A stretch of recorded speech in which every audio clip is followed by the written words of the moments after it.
कई लोग फंसे हुए हैं, उन्होंने मदद की गुहार सरकार से लगाई है, कैसे आप देखो बात ये है, हमने भी आज एक हमारी प्रिंसिपल है, वो भी वहाँ पर फंसे हुए हैं, उसकी आज मेल एक्सटर्नल अफेयर मिनिस्ट्री को मैंने की है। सरकार को इसके ऊपर मेरे को लगता कि तवज्जो और तवक्को देनी चाहिए। बहुत गंभीर इशू है, कुछ भी हो सकता है, और जो भी हमारे भारतीय सिटीजन्स हैं जो फंसे हुए हैं बाहर, उनको लाने का मुकम्मल प्रयास करना चाहिए।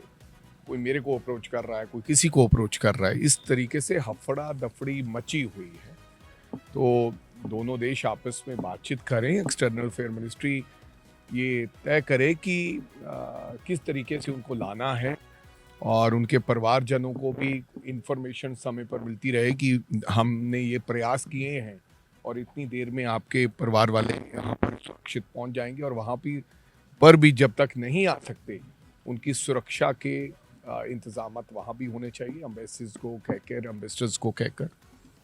केंद्रीय गृह मंत्री अमित शाह ने पंजाब में धर्मांतरण को लेकर चिंता जताई है।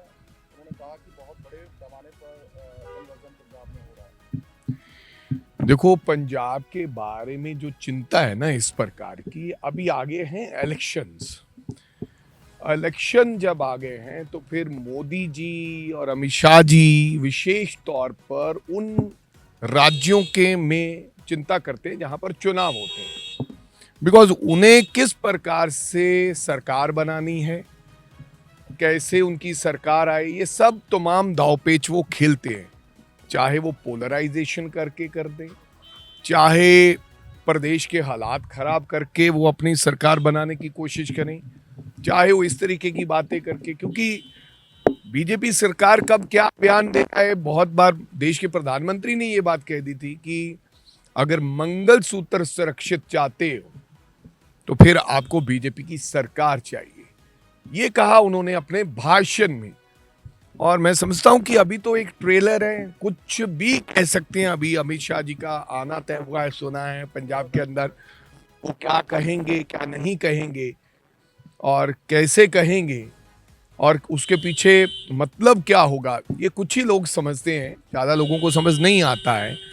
लेकिन जिस प्रकार से डेरा में आना मोदी जी का, और ख़ास करके जलंधर में आना, रविदास महाराज जी हमारे गुरु जी, उनके वहाँ पर गुरुपुरब पे आना, और क्योंकि इतने सालों में सरकार में हैं, कभी नहीं आए, तो एक अपना अलग से, क्योंकि बेसिकली धर्म पे नाम पर, जाति के नाम पर हमेशा भारतीय जनता पार्टी ने पोलराइजेशन करके सरकारें बनाई है। ना तो कोई काम के आधार पर बनाई है, ना देश के देश की इकोनॉमी के नाम पे बनाई है।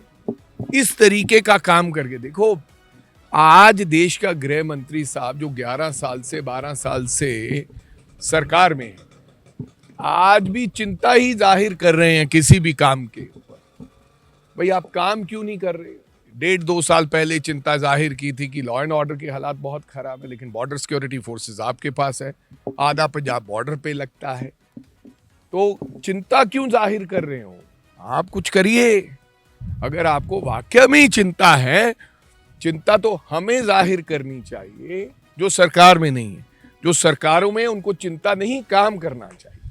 तो रैली आप राहुल गांधी आए, उन्होंने एक चेतावनी भी दी, वहाँ पे कहा कि सारी कांग्रेस को यूनाइटेड रहना चाहिए, कैसे देख रहे हैं आप? देखो भाई, राहुल गांधी ने चेतावनी कहाँ दी है? राहुल गांधी जी ने ये कहा है कि इकट्ठे रहो।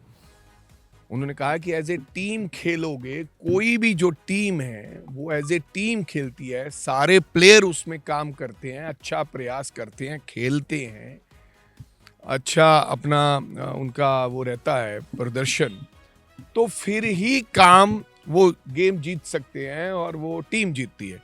तो ये उन्होंने कहा, वो सबके लिए। ਹੋਰ ਤਾਜ਼ਾ ਅਪਡੇਟਸ ਲਈ ਸਾਡੇ ਚੈਨਲ ਨੂੰ ਸਬਸਕ੍ਰਾਈਬ ਕਰੋ।